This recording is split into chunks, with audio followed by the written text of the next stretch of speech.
Good day everyone! We are the Group 11 and today we will be presenting to you a very timely and important topic, which is the environmental management and conservation. In this report, we will dive into how we can better manage our resources and protect our environment through practical strategies. Before we start the discussion, let me introduce to you the team behind this research. Yours truly, Lovely Anapawan, Maria Divina Gracia Duarte, Hope Emmanuel Melendres, and Mark Angelo Scofield. Now, let's get right into it. Good day again everyone. So my name is Miss Lovely Anapawan and I will be discussing to you the waste management. Kapag naririnig natin yung term or yung word na waste management, ano ba yung unang pumapasok sa isip natin? Of course, yung reuse, reduce, and recycle. So in simple terms, ito yung process ng pag-collect, pag-transport at pag-dispose ng basura sa paraang hindi nakakasama sa kalikasan. So, ang gusto lang sabihin or iparating sa atin ng waste management is, it's not just about throwing trash away. It's about recycling, reusing, and recovery para mabawasan yung mga napupunta sa mga landfills. Ang goal ni waste management ay to turn waste into a valuable resource. Kumbaga, sabi nga nila, 'di ba? May pera sa basura, but if managed correctly. Now let's have the food waste prevention and reduction. Isa sa pinakamahalagang aspeto ng waste management ay ang food waste prevention. So bakit kailangan natin itong i-prioritize? Because when we waste food, we also waste the water, energy, and labor that used to produce it. Like for example, isipin ninyo yung isang plato ng kanin na itatapon. Hindi lang yung bigas yung masasayang, kundi pati yung buwanang pagod ng magsasaka at yung tubig na ginamit dito sa pagtatanim, yung mga fertilizers, and so on and so forth. In here, makikita naman ninyo yung US EPA Wasted Food Scale or also known as hierarchy. It is used to guide us and it ranks actions from most preferred to least preferred. Ano nga ba yung top priority? Of course, to prevent wasted food. So, dapat magluto at bumili lang tayo ng sapat na mauubos natin. Next step naman is to donate or upcycle. Kung may sobrang pagkain na maayos pa naman, pwede natin itong ibigay or i-donate sa mga food banks para mapakinabangan pa ng iba. Next line on the hierarchy, we have the animals and composting. Of course, if hindi na siya pwedeng ipakain pa sa tao, bababa na tayo or we move down the scale. First, we have the feed animals. So, yung mga pagkain na hindi na pwede sa tao, pwede natin siyang gawing feeds para sa mga hayop. Next is yung compost naman. Kung talagang hindi na siya pwedeng kainin ng tao or ng hayop, we can turn it into a fertilizer or soil amendments. It's about giving back to the earth, sabi nga nila.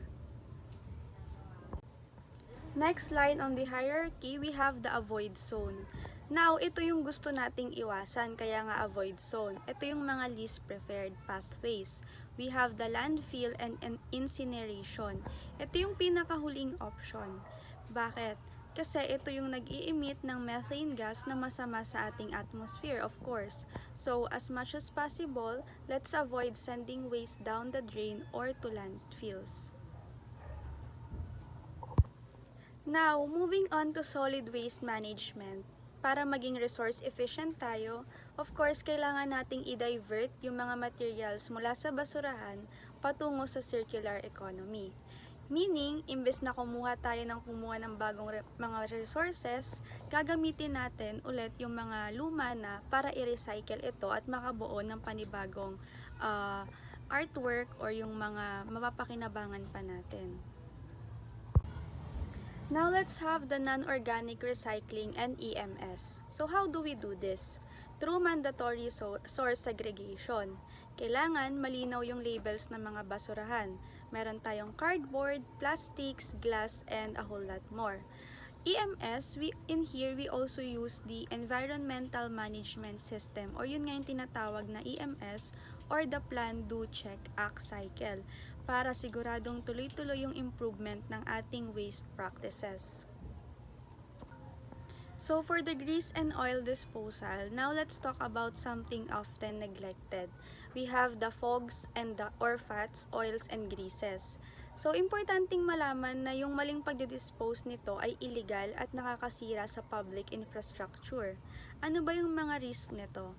Kapag tinapon natin sa lababo, yung mga gamit na mga mantika, nagiging sanhi ito ng blockages sa mga tubo at nagkakos din to ng contamination sa ating water.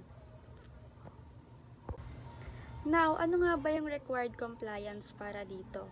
Para maiwasan ito, kitchens must follow this. First is yung grease traps. Yung grease traps, ito yung parang filter na humuhuli or nagsasala sa mga sebo bago siya pumasok sa main sewer. Next, we have the UCO recycling. Ito naman, tinatawag to na UCO, means used cooking oil. Pwede pa natin siyang i-recycle. And third, we have the circular economy benefit. Alam nyo ba na ang gamit na mantika ay pwedeng gawing biodiesel? Instead of polluting the water, it can become a sustainable energy source. And to conclude my discussion on waste management, I want to leave you with a short thought. Ang basura ay hindi lang kalat na kailangan nating itapon. It is a resource that we simply haven't used correctly yet. Whether it's the food we eat or the oil we use in the kitchen, every choice we make has an impact on our environment. Sabi nga, the greatest threat to our planet is the belief that someone else will save it. So let's start with ourselves. Sa tamang pagsisegregate lang natin ng mga basura at pagiging mindful sa ating consumption, ay nakakatulong na tayo sa ating kalikasan. Thank you for listening for my part. Hi everyone. When we think about running a kitchen, we usually think about food costs and labor. But today, we're talking about the silent costs that can make or break a restaurant's profit. Energy. Efficiency isn't just about saving money. It's about being a smarter, more sustainable operator. Let's look at how we can optimize our equipment and our strategy. First, let's talk about the equipment.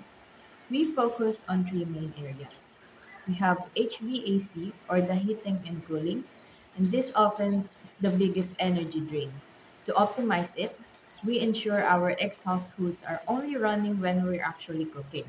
If the hoods are on full blast in an empty kitchen, you are literally pumping money out of the roof. Next, refrigeration. Cold air is expensive. Simple habits like checking door seals for leaks and cleaning the condenser coils can improve efficiency by over 10%. Remember, if it can't breathe, it uses more power. Lastly, cooking equipment. We optimize this by using startup and shutdown schedules. Don't preheat your ovens 3 hours before service.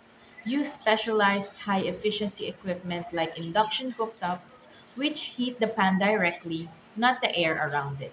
The question is, how do we know if we're actually succeeding? That's where audits and policy come in. The energy audit, think of it as a physical exam for the kitchen.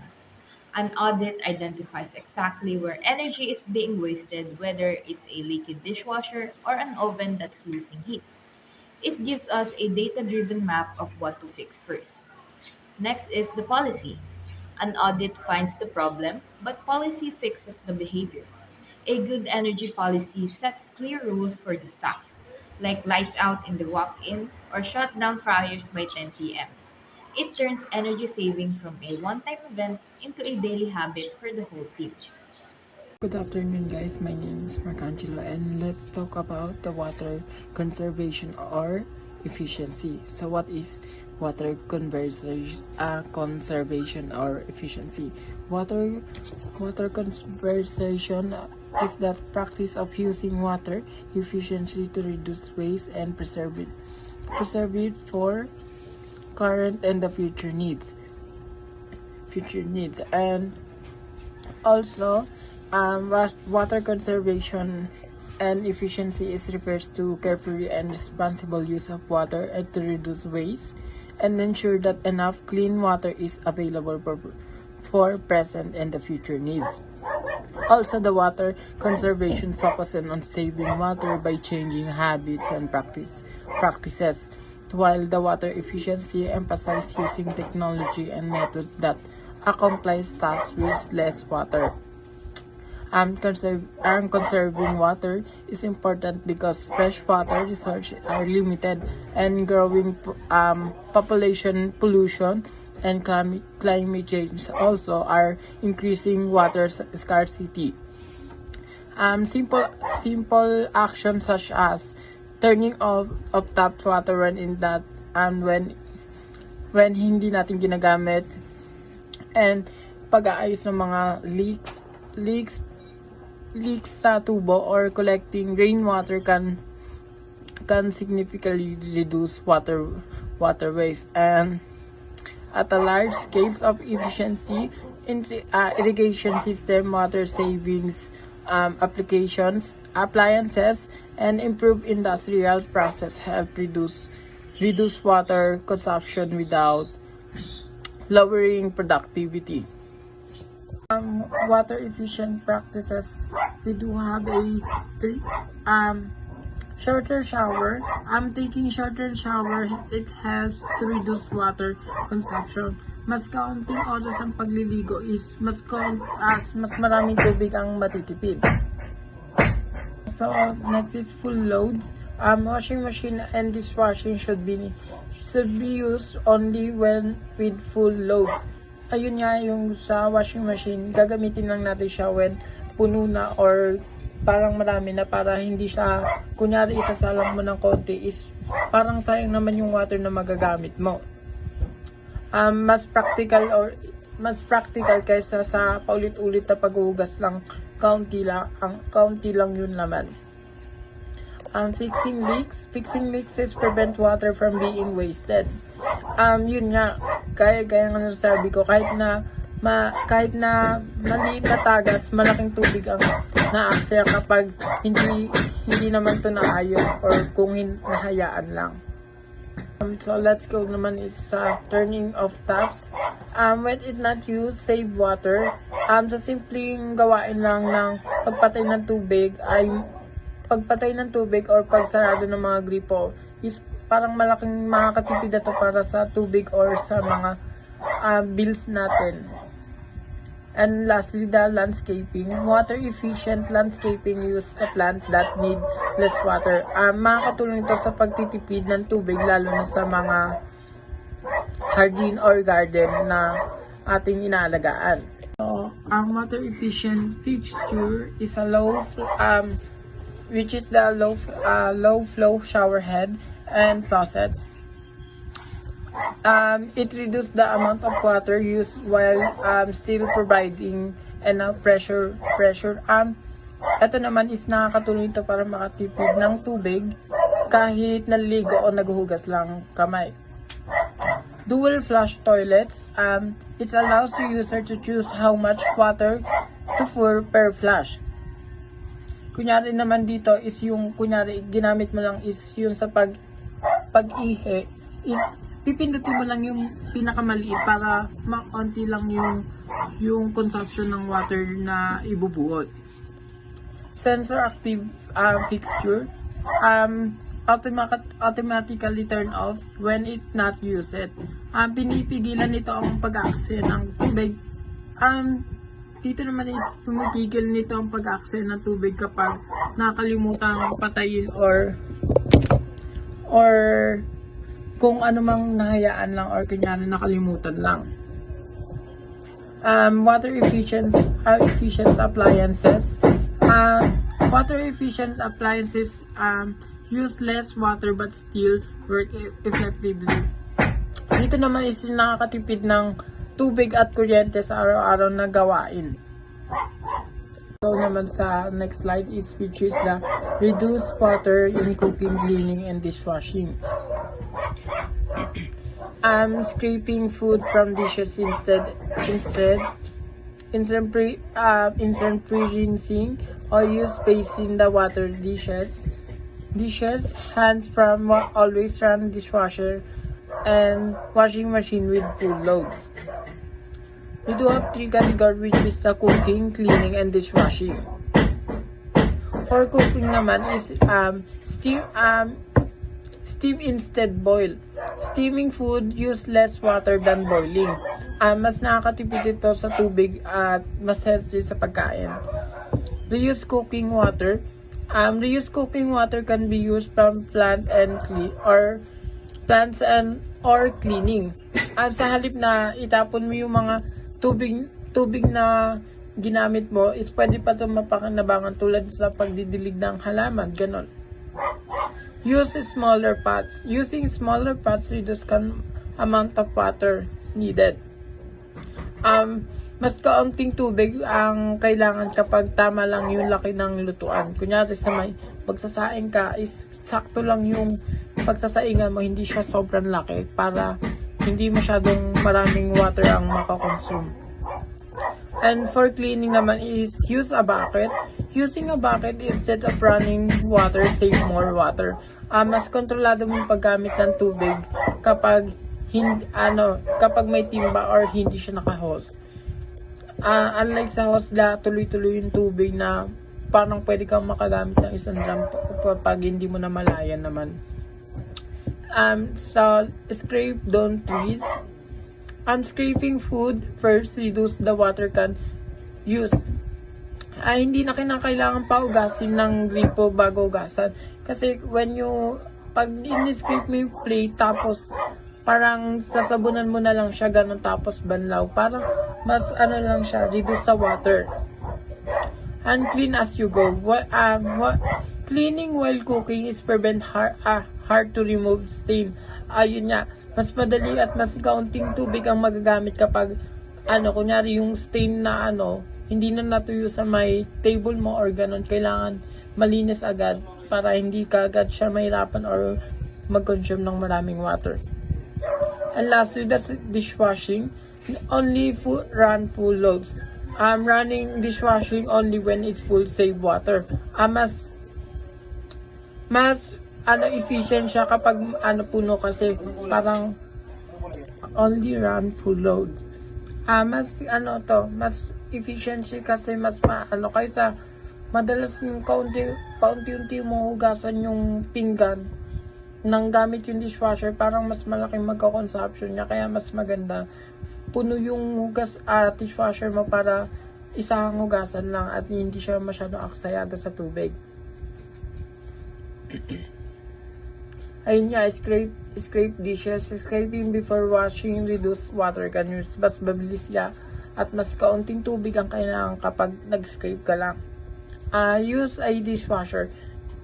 Dishwasher can be more water efficient than hand washing. Kung tama ang paggamit ng tubig, is mas tipid ito sa tubig. And lastly, use the correct water, correct amount of soap. Using the right amount of soap reduce rinsing time.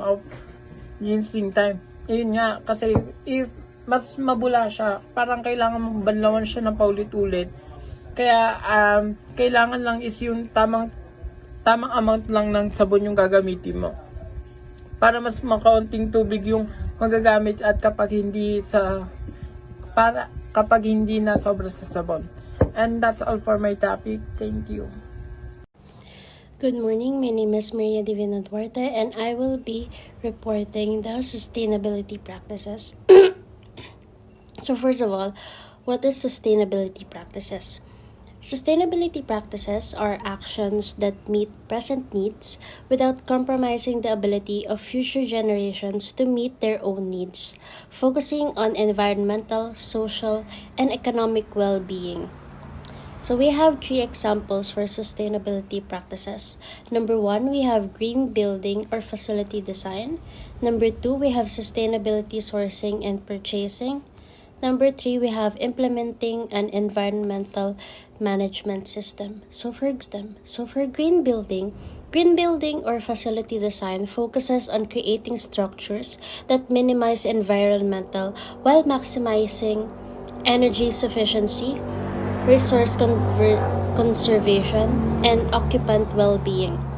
Number 2, we have sustainable sourcing and purchasing. Sustainable sourcing and purchasing.